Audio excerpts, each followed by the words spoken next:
ओम शांति। आजिर संसार रे प्रत्येक मनुष्य कर्म जंजाल रे बांधी होई किपरि भगवान कर आकर्षण रु दूर रे अछि से विषय किछि जानिबा। कहा को भगवान कर नाम कहिले से कही थांती मरिबा को समय नहीं, भगवान को ना नेबी केतेबेले। पुणी मध्य कही थांती भगवान ए कर्म जंजाल रु ए बंधन रु हमको उद्धार कर। से अंतर मन रे भगवान का आगे प्रार्थना करता है, प्रभु आउ ये संसार को मनुष्य रूप में आसबिनी, मते बंधन रु मुक्त कर। किंतु एभली समय गोटे आसी थाए परमात्मा ए संसार को आसी कर्म बंधन रु हमको उद्धार करिया पे निर्देश दे थांती, शिक्षा दे थांती। गीतार महावाक्य रे कहा जायछि, यदा यदा हि धर्मस्य ग्लानिर्भवति भारत अभित्थानम् अधर्मस्य तदात्मानं सृजाम्यहम् परित्राणाय साधुना विनाशाय च दुष्कृतां धर्म संस्थापनार्थे संभवामि युगे युगे। कहा जायछि जेतेले अति धर्म ग्लानि हुए से समय रे प्रत्येक व्यक्ति को उद्धार करिया पे मु संसार को आसी थाए। परित्राणाय साधुना, जे सुधरिबा को चेष्टा करुछि सेही होछि साधु। जे अंतर मन रे परमात्मा को स्मृति करुछि, सुधरिबा पई निजर जीवन को आगु को बढ़ी चलिछि, तांकर परमात्मा ही उद्धार करथांती। वर्तमान से समय उपनीत होछि। आमे एक कहानी रु शिक्षा लाभ करिबा कि किपरि परमात्मांकर आकर्षण रु दूर रे मनुष्य अछि। भगवान को प्रति आकर्षित न होई प्रत्येक मनुष्य आज व्यक्ति वस्तु वैभव रे बांधी होई परमात्मा ठारू किपरि दूर रे अछंती। गोटे आमर पुराण रो कहानी सुनिबा। थरे युधिष्ठिर महाराज श्री कृष्ण को प्रश्न कले, प्रभु आपणकर मुरली स्वन बहुत सुंदर, शुणुचंती समस्ते, किंतु आपणक प्रति कहीं कहार आकर्षण हेउनी, आपणक प्रति कहीं प्रभावित कहीं हेउनांती। तार अर्थ भगवानकर मुरली स्वन तो बहुत मीठा लगुचे समस्तंको, किंतु भगवान को प्रति कहीं व्यक्ति आज आकर्षण होनी, तार मन टाणी हुई भगवान को प्रति कहीं आसुनी। ये प्रश्नटी पचारिथिले श्रीकृष्ण को। श्रीकृष्ण टिके हसी देले, तापरे कहले, तुमे मो साथी रे वनगमन को 2 प्रहर समय रे आसीबो। युधिष्ठिर महाराज प्रस्तुत हेले, श्रीकृष्ण को साथी रे वनगमन को चली गले। गोटे दृश्य श्रीकृष्ण देखिले कि गोटे वृक्ष रे मधुचक्र तैयारी होछि, सेथरो मधु बिंदु बिंदु होई तळकु पडुछि। जणे व्यक्ति से वृक्ष आड़ को चाहे से मधु जो बिंदु बिंदु होई झरुछि ताकु से व्यक्ति पान करिबारे व्यस्त। से दृश्यटी युधिष्ठिर महाराज देखिले, कहले प्रभु ये दृश्यटी कौन? श्रीकृष्ण कहले, ये दृश्यटी होछि गोटे वृक्ष रे मधुचक्र तैयारी होछि, मधु बिंदु बिंदु होई झरुछि, से व्यक्ति पान करिबारे व्यस्त। पुणी किछि क्षण परे देखिले गोटे अजगर सर्प से व्यक्ति आड़ को अग्रसर हेउछि। युधिष्ठिर महाराज कहले, प्रभु ମତେ ବ୍ୟକ୍ତି ଆଡ଼କୁ ଅଗ୍ରସର ହେଲାଣି, ଏ ବ୍ୟକ୍ତିକୁ ତ ଗିଳି ଦେଇପାରେ। ଶ୍ରୀକୃଷ୍ଣ କହିଲେ, ବଡ଼ ଆବାଜ କର। ବହୁତ ବଡ଼ ଆବାଜରେ ସେ ବ୍ୟକ୍ତିକୁ ଡାକିଲେ। ଏଭଳି ସେ ମତ୍ତ ହୋଇଯାଇଛି, ମଧୁପାନ କରିବାରେ ବ୍ୟସ୍ତ ହୋଇଯାଇଛି, ଯଦ୍ୱାରା କି ତାର ଆଉ ବାହ୍ୟ ଜ୍ଞାନ ନାହିଁ, ସେଥିରେ ଭାବ ବିହ୍ୱଳ ହୋଇଯାଇଛି। ସେ ବ୍ୟକ୍ତି ଜଣକ କହୁଛି, ଆଉ ଟିକେ ରୁହ, ଆଉ ଟିକେ ରୁହ, ମୁଁ ମଧୁପାନ କରିସାରେ। ଶ୍ରୀକୃଷ୍ଣ କହିଲେ, ବଡ଼ ଆବାଜରେ ଡାକ। ଯୁଧିଷ୍ଠିର ମହାରାଜ ମଧ୍ୟ ବଡ଼ ଆବାଜରେ ଡାକିଲେ। କିନ୍ତୁ ସେ ବ୍ୟକ୍ତି ଜଣକ ଭଗବାନଙ୍କର ଆହ୍ୱାନକୁ କର୍ଣ୍ଣପାତ କଲା ନାହିଁ। ସେ ମଧୁପାନ କରିବାରେ ବ୍ୟସ୍ତ ହୋଇ ରହିଛି। ଯୁଧିଷ୍ଠିର ମହାରାଜ କିଛି କ୍ଷଣ ପରେ ଦେଖନ୍ତେ ସେ ଅଜଗର ସର୍ପଟି ସେ ବ୍ୟକ୍ତି ଜଣଙ୍କ ଆଡ଼କୁ ଆସୁଥିଲା। କିଛି କ୍ଷଣ ପରେ ସେ ବ୍ୟକ୍ତିଟିକୁ ଗିଳିଦେଲା। ଯୁଧିଷ୍ଠିର ମହାରାଜ କହିଲେ, ପ୍ରଭୁ, ମୁଁ ଏତେ ବଡ଼ ଆବାଜ ଲଗାଇ ମୁଁ ଡାକିଲି, କିନ୍ତୁ ତାକୁ କର୍ଣ୍ଣପାତ ହେଲାନି। ଏଇ କ୍ଷଣି ମୁଁ ଦେଖୁଥିଲି ସେ ପାନ କରୁଥିଲା, ଏହି ଆଖିରେ ମୁଁ ଦେଖିଲି ସର୍ପଟି ଗିଳିଦେଲା ତାକୁ। ପ୍ରଭୁ, ଏ କେମିତି ହେଲା? ସେଠି ଶ୍ରୀକୃଷ୍ଣ ଟିକେ ହସିଦେଲେ, କହିଲେ, ଏ ଯେଉଁ ଦୃଶ୍ୟ ଆପଣଙ୍କୁ ଦେଖିବାକୁ ଆଣିଲି, ଏହା ହିଁ ହେଉଛି ଆପଣଙ୍କର ଶୁଭ ସକାଳର ପ୍ରଶ୍ନର ଉତ୍ତରଟିଏ। ଆପଣ ଯେଉଁ ପ୍ରଶ୍ନ ପଚାରିଥିଲେ ମୋତେ, ମନେ ପକାଅ।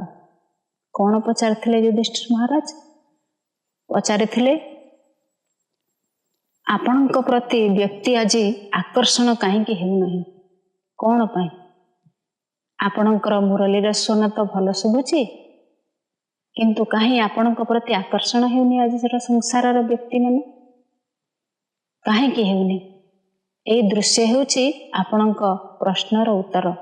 ସେଥିପାଇଁ ଆପଣଙ୍କୁ ସାଥିରେ ନେଇ ଆସିଥିଲେ ବନଗମନକୁ। ଯୁଧିଷ୍ଠିର ମହାରାଜ କହିଲେ, ପ୍ରଭୁ, କ'ଣ ଏହାର ଉତ୍ତର? ଆଉ ଏ ଦୃଶ୍ୟର ଆକ୍ଷରିକ ଅର୍ଥ କ'ଣ? ଆପଣ ମୋତେ ଟିକେ କହିବେ। ତତ୍ପଶ୍ଚାତ ଶ୍ରୀକୃଷ୍ଣ ଯୁଧିଷ୍ଠିର ମହାରାଜଙ୍କୁ କହିଲେ, ଏ ସଂସାରଟି ହେଉଛି ମଧୁଚକ୍ର ପରି। କ୍ଷଣିକ ବିଷୟର ସୁଖ, ବିଷୟ ବିକାରର ଏହି ସୁଖରେ ମନୁଷ୍ୟ ମତ୍ତ ହୋଇ ସେ କହୁଛି, ମୋର ପିଲାମାନେ ବାହାତୋଳା ହୋଇସାରନ୍ତୁ, ମୁଁ ଭଗବାନଙ୍କ ନାମ ନେବି। ମୁଁ ଟିକେ ନାତି ନାତୁଣୀର ମୁଖ ଦର୍ଶନ କରେ, ମୁଁ ଭଗବାନଙ୍କ ନାମ ନେବି। ପୁଣି ଯେତେବେଳେ ପରମାତ୍ମାଙ୍କର ଆବାଜ ତାର କର୍ଣ୍ଣରେ ଆସେ, ସେ ପୁଣି କହି ଉଠେ, ମୋର ପିଲାମାନେ ସବୁ ଦାୟିତ୍ୱ ବହନ କଲେ, ଭଗବାନଙ୍କର ନାମ ନେବି। ମୋର ଘର ତୋଳା ହୋଇସାରୁ, ମୁଁ ନାତି ନାତୁଣୀ ଦର୍ଶନ କରେ, ମୁଁ ବହୁ ପରସା ଖାଇସାରେ, ତାପରେ ମୋର ଦାୟିତ୍ୱ ସମ୍ପନ୍ନ ହେଲେ ମୁଁ ଭଗବାନଙ୍କ ଆଡ଼କୁ ଯିବି। କିନ୍ତୁ ଏଇଭଳି ଆକୁଳତା ବ୍ୟାକୁଳତା ଭିତରେ ସେ ହଜି ଯାଇଥାଏ, ଭଗବାନଙ୍କୁ ପାଶୋରି ଦେଇଥାଏ। କିଛି ଦିନ ବ୍ୟତୀତ ହେଲା ପରେ ତାର ଯୁବକ ଅବସ୍ଥା ଅତିକ୍ରମ କରି ବୃଦ୍ଧ ଅବସ୍ଥା ଆସି ପହଞ୍ଚିଥାଏ। କିନ୍ତୁ ବୃଦ୍ଧ ହେଲେ କୁହାଯାଇଛି, ଆପ ଭଲେ ବୁଢ଼େ ତୃଷ୍ଣା ଜବାନ। ବୃଦ୍ଧ ଅବସ୍ଥା ଆସିଥିଲେ ମନୁଷ୍ୟ ଏ ବିକାରର ଅଧିକ ପରିମାଣରେ ବ୍ୟସ୍ତ ହୋଇଯାଇଥାଏ, ବିକାରର ବଶବର୍ତ୍ତୀ ହୋଇଯାଇଥାଏ। ସେଥିପାଇଁ ଛୋଟ ପିଲା ଅବସ୍ଥାରେ ଭଗବାନଙ୍କର ନାଁ ନିଅନ୍ତି। ସେଥିପାଇଁ କୁହାଯାଇଛି, ବାଲ୍ୟକାଳୁ ଧର୍ମ ଧନ ମୁଁ ସଞ୍ଚିବି, ଏ ଜୀବନେ ଅନିଶ୍ଚିତ, କେ ଜାଣି କାହାର ଆଜି ମୃତ୍ୟୁ ବେଳ ହୋଇଯିବ ଉପସ୍ଥିତ, ହୋଇଯିବ ଉପସ୍ଥିତ। ଆଜି ମନୁଷ୍ୟ ଭାବିଥାଏ कि मोर वृद्ध अवस्था हेले भगवान नाम देवी किंतु जमजे न जाने बालुत जुबा जीवु बोली मन करिछुबा केते प्रस्तुति करुछु मु भलरे बंचिबा पई भलरे सुखरे रहिबा पई किंतु ए जम बालुत कौन आ जुबा कौन से बयसर सीमा देखे नहीं सेथिपई से व्यक्तिटीर कौन है से मधुपान करू करू से आज मृत्यु रूपक कालसर्प तार वशीभूत हो गला।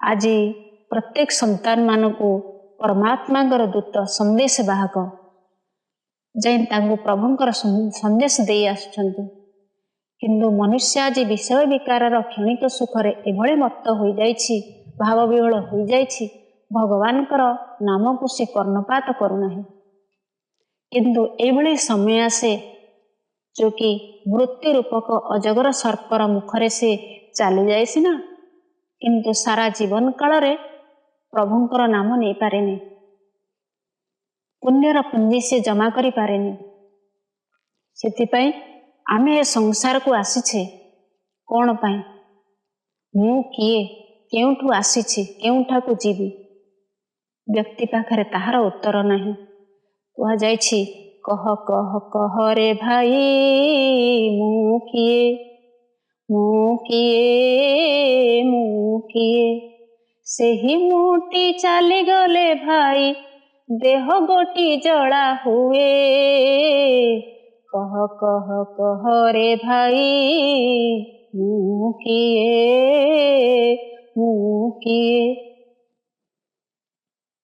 आमे प्रकृत रे जाने प्रकृत मु किए केउठु आसीछि केउठा को जीवी तार उत्तर आज मो पाखरे नहीं किंतु मु सारा दिन से मु बोली कही आसुछि परमात्मा जेतेले संसार को अवतरण करंती सेतेबेले प्रकृत मोर परिचय कही थांती आ भगवानंकर परिचय मध्य से परमात्मा निजे ही कही थांती सेतिपई तांकर नाम हेउछि स्वयंभू स्वयं से निजे ए भूपृष्ठ को आसंती आहरी मध्य हिंदी रे कहा जाइछि खुदा जब खुद आएगा अपना परिचय देगा सेतिपई परमात्मा ही स्वयं तांकर परिचय देबा पई गोटे वृद्ध मानवर परकाया प्रवेश करथांती तांकर अलौकिक नाम देथांती प्रजापिता ब्रह्मा जाको शास्त्र रे गोटे श्लोक अछि सहजज्ञ प्रजा सृष्ट पूर्वाच प्रजापति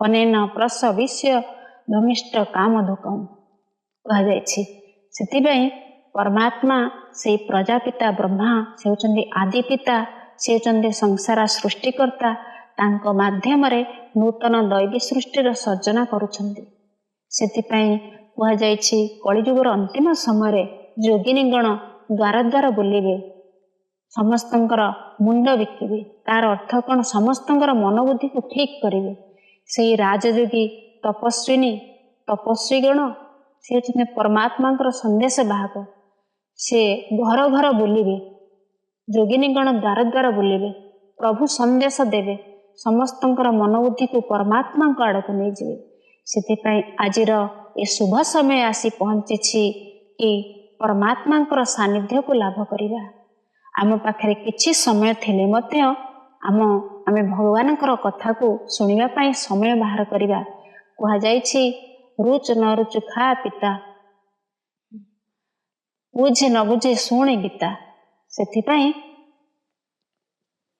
भगवानकर कथा आमे सुनिबा पई किछि समय बाहर करिबा को पड़िबो 23.5 घंटा आमर कर्मधंदा करिबा रेस्ट नबा किंतु से भगवान कहते से अधा घंटा आमे भगवान को कथा सुनिबा पई समय बाहर करिबा जाद्वारा आमर समय सत उपयोग हब आमे संसार रो गला परे से पुण्यर पुंजी एकत्रित करि नै जिबा जाद्वारा कहते रे मन ये जीवन रे संचिता टिके धर्म धन ए धर्म धन टिकक आमे संसार रो गला बेले लेके जाई था।